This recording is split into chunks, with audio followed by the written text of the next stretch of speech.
In Cuba, music is more than entertainment. It's history, identity, and for many, a way of life. After spending time with musicians here during one of the most difficult periods in Cuba's recent history, I found myself asking, what does the future hold for the people working to keep these traditions alive?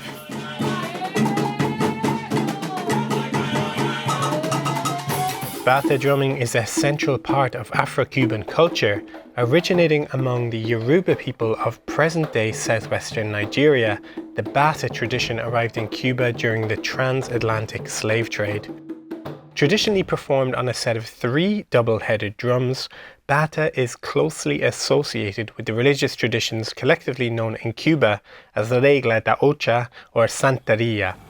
To better understand Bata's place in contemporary Cuba, I travelled to the Havana neighbourhood of San Miguel del Padrón to meet Irian López, who is the youngest member of Los Chinitos de la Corea, a family with deep roots in Cuba's musical traditions.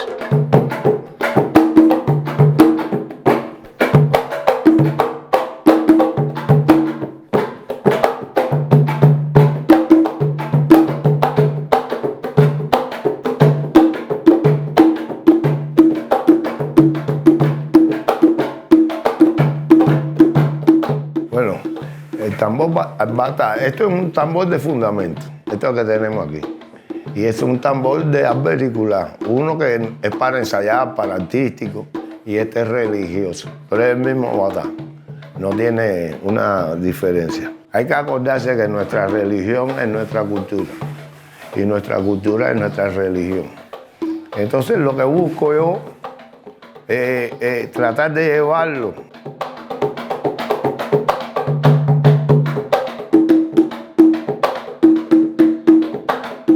Although traditions such as Bata, Rumba and Abaca each have their own histories and contexts, they have never existed in isolation. Over generations, musicians have continually exchanged rhythms, ideas and influences, shaping the sound of Afro-Cuban music as it exists today. Al cabo de ya de 16, 17 años no tocábamos batá. En los años 73 éramos rumberos. Está más la influencia de la rumba al batá que del batá a la rumba. No era batalero ni nada. Ya años 80 sí ya empecé a dedicarme al tambor batá. Despite their differences, many of Cuba's musical traditions are connected by shared rhythmic ideas, most notably the clave. Often described as the rhythmic foundation of Afro-Cuban music, the clave is a short repeating pattern that helps organize and guide the music. Clave también para nosotros es el timón, el que guía toda música. Pues la clave es la vida de la rumba. It's basically like the rhythmic key of our music, which is not just applied to Cuban music. There's clave in all music. Just like we're familiar with a harmonic or a melodic key, this would be the rhythmic key. Whilst Bata drumming is not traditionally organised around clave, but rather earlier African bell patterns, often considered the ancestors of the clave, conversations around the clave resurface time and time again, like what constitutes clave and even how many there are, all remain the subject of lively debates in and out of Cuba. Yo veo la clave cubana por la madera, la siento así, pero lo más importante es un patrón. Es el patrón grande de todo va incluido en la clave. Ahora hay una discusión afuera también que si hay 7 tipos de claves, si hay 2, si hay 3, si hay. Para mí son 2, la clave blanca o de son o popular y la clave negra o de rumba o folclórica. Ahí está basado todo. Yet even for musicians as respected and influential as Irian, making a living in Cuba has never been easy. As the country's economic crisis deepens, many young Cubans, by some estimates more than 1 million people since 2021, have chosen to leave the island in search of opportunities elsewhere. Among them, of course, are musicians and artists. For those who remain, preserving these traditions has become increasingly challenging. Porque yo actualmente soy músico, pero religioso. No veo las dificultades como la pueden ver un músico popular. Vaya, uno que está en el arte, en una empresa, que no se paga, que es un trabajo para todos. Por eso es que yo me quité de todo eso. ¿Entiendes? Entonces, yo como religioso, yo estoy bien porque llego a una casa, me dan la atención que se merece un músico, me dan el almuerzo, me dan mi botellita de ron, me llevo mi dinerito, toco, que es lo que me gusta, lo disfruto, hago que las personas disfruten. Pero la cosa, el arte, hoy en día no me da, a mí no me da. Entonces me quedo con la parte religiosa, que ya salgo. If it weren't for these religious traditions, who knows where somebody like Irian would be? You know, this is his livelihood, it's his love, it's his passion, it's his family, it's everything to him. You know, in a time like this, it gives you food, it gives you family, it gives you friends, it stimulates you in an artistic way, because at the end of the day, what we are is musicians, we're drummers, you know? So I had to have a space where we could play without having to play in a commercial or a profane or superficial way, where we're really just playing for the love, for the spirituality, for the earth, for our ancestors, for those who gave us what we have today.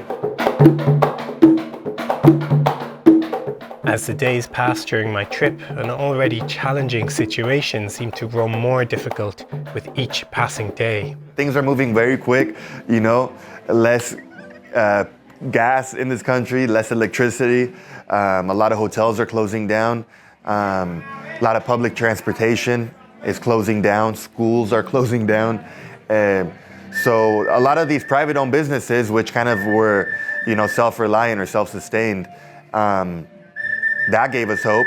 But I mean, there's so much gasoline, so much energy in this country until it's going to start affecting them as well.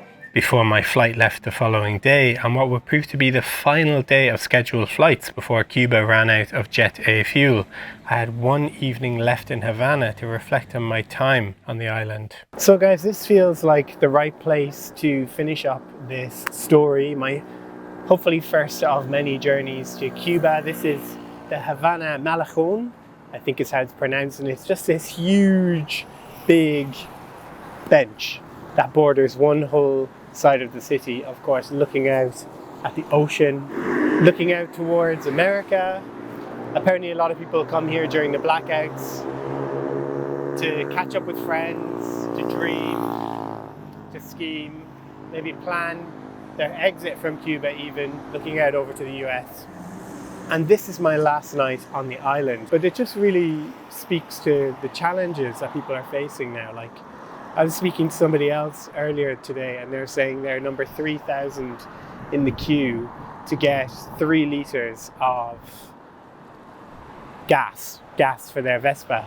So it's really just the bare minimum. Schools are closing. A lot of the resorts for tourists have completely shut down. They've compressed a lot of the hotels. You might think, well, who cares about tourism? But tourism is a huge part of the economy here in Cuba. A really important part that supports people, supports the local people. It's really important that there are lines for people to come and visit as tourists to experience the good and great things about this island. And, you know, my trip, I've experienced so much, and so much of it has been good and amazing and inspirational, particularly working with the musicians and the people around the music as well, their families and everyone connected to those music communities. It's just been so welcoming and it's been very inspiring. But it would be disingenuous for me to not speak to the struggles that are so visible as you just walk around and you see people here in Havana struggling everywhere, you know. Domestic waste is sort of filling up on almost every street. There are so many power cuts. And of course, the other thing that I've experienced, which is really disheartening and upsetting actually, is that there's a lot of prostitution here in Havana. That's indicative of a broader collapse of the social kind of infrastructure, I think, as well. So lots of challenges here for people in Cuba, lots of challenges ahead. But as I sit here and kind of look out, and I just had a little jam, this lovely little band, of course I gave them a good tip to film with them as well. And looking out to the ocean and looking in towards the city, you know, there is so much hope in the people that you meet. I do think that there is a future that is bright for people here on this beautiful island. And who knows what will happen, but certainly I hope I can come back and experience it all again. And until then, we send our best wishes, strength to the people here in Cuba, and particularly to those who hold these amazing musical traditions.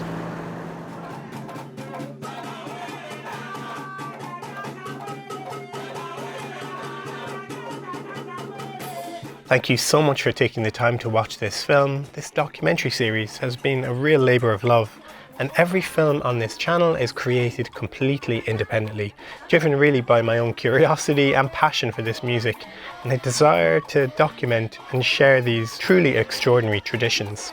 If you enjoyed the film, one of the best ways you can support independent projects like this is by hitting the like button, subscribing to this YouTube channel, which is of course completely free, leaving a comment maybe, or sharing the video with a friend who might enjoy it. Every interaction genuinely makes a huge difference and helps these stories reach more people. If you're new here, you'll also find documentaries from Iran, India, Italy, Ireland and Japan on the channel. Thank you again for all of the support throughout this Cuba series. I honestly appreciate it more than you know, and hopefully I'll see you in the next video.